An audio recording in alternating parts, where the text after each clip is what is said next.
மாவட்டம் நன்னிலம் சட்டமன்ற தொகுதிக்கு உட்பட்ட வெல்லும் தமிழ் பெண்கள் பயிற்சி பாசறை கூட்டம் திருவாரூர் திமுக மாவட்ட செயலாளர் பூண்டி கலைவாணன் தலைமையில் நடைபெற்றது.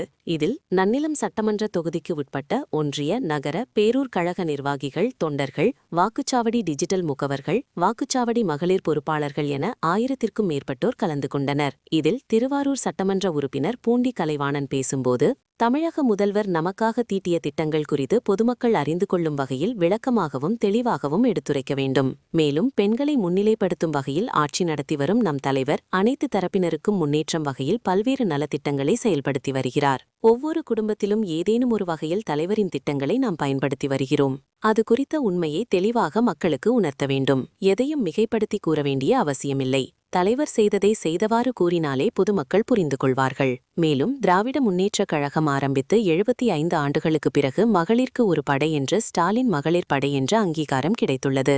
நம் தலைவர் வழங்கியுள்ள இந்த அங்கீகாரத்தை முறையாக பயன்படுத்திக் கொண்டு ஒவ்வொரு வீடுகளாக சென்று பிரச்சாரம் மேற்கொள்ளும்போது உரிய சீருடை அணிந்து கொண்டு பிரச்சாரம் மேற்கொள்ள வேண்டும் என அறிவுறுத்தினார். தொடர்ந்து ஸ்டாலின் தொடரட்டும், தமிழ்நாடு வெல்லட்டும் என்பதை வெளிப்படுத்தும் வகையில் கூட்டத்தில் பங்கேற்ற அனைவரும் தங்கள் செல்போன் டார்ச்சை ஒளிரவிட்டு வெற்றிகர முழக்கங்களை உற்சாகமாக எழுப்பினர். இந்த கூட்டத்தில் நன்னிலம் சட்டமன்ற தொகுதி பொறுப்பாளர் ரேவதி சதீஷ், ஒன்றிய செயலாளர்கள் பிரபாகரன், ஜோதிராமன், மனோகரன், செல்வராஜ், பிரபாகரன், அன்பரசு, தட்சிணாமூர்த்தி, சேகர், கலியபெருமாள் உள்ளிட்ட ஏராளனோர் கலந்து கொண்டனர். செய்திகளை உடனுக்குடன் தெரிந்து கொள்ள லைக் பண்ணுங்க, ஷேர் பண்ணுங்க, சப்ஸ்கிரைப் பண்ணுங்க, மறக்காம கமெண்ட் பண்ணுங்க.